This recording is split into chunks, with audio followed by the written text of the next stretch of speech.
দেশে পছন্দ মতো কাজ নেই, নেই স্থায়ী আয়, নেই ভবিষ্যতের নিশ্চয়তা।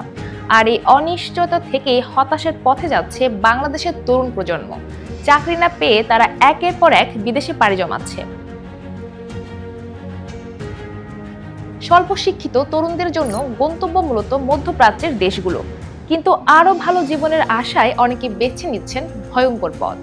ভূমধ্যসাগর পাড়ি দিয়ে অবৈধভাবে ইউরোপ যাওয়ার ঝুঁকিপূর্ণ রুট।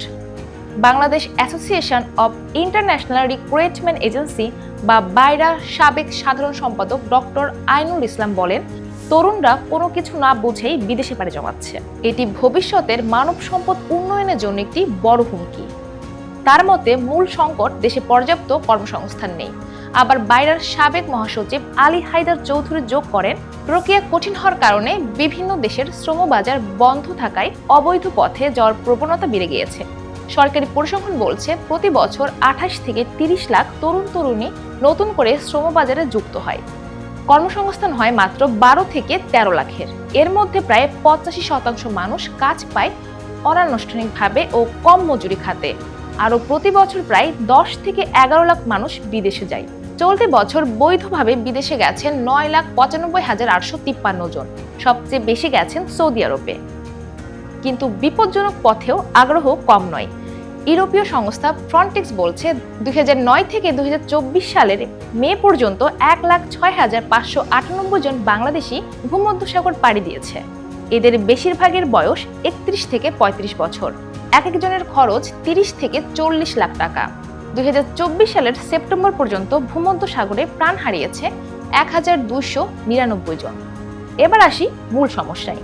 বিশ্বব্যাংকের সর্বশেষ প্রতিবেদনে বলা হয়েছে, বাংলাদেশে উৎপাদন খাতে কর্মসংস্থান সৃষ্টি স্থবির, বাড়ছে উৎপাদনশীল খাতের উপর নির্ভরতা। 2010 থেকে 2022 এই 12 বছরে চরম দরিদ্রতার হার 12.2% থেকে কমে 5.6% পরিণত হয়েছে।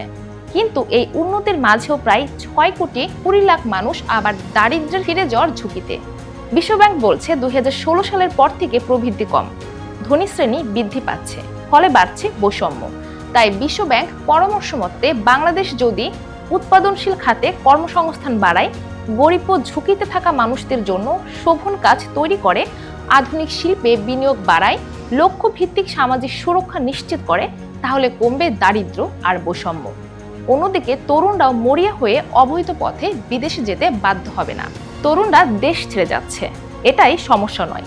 সমস্যা হলো তারা বাধ্য হয়ে যাচ্ছে। শুধু তাই নয়, নিচ্ছে জীবনের ঝুঁকিও, কারণ তাদের জন্য দেশে পর্যাপ্ত পরিমাণ সুযোগ নেই। দর্শক, আপনার কি মনে হয়? কমেন্ট লিখে জানান। এরকম আরো ইনফরমেটিভ ভিডিও পেতে আমাদের ফেসবুক পেজটি ফলো করুন এবং ইউটিউব চ্যানেলটি সাবস্ক্রাইব করুন। ধন্যবাদ।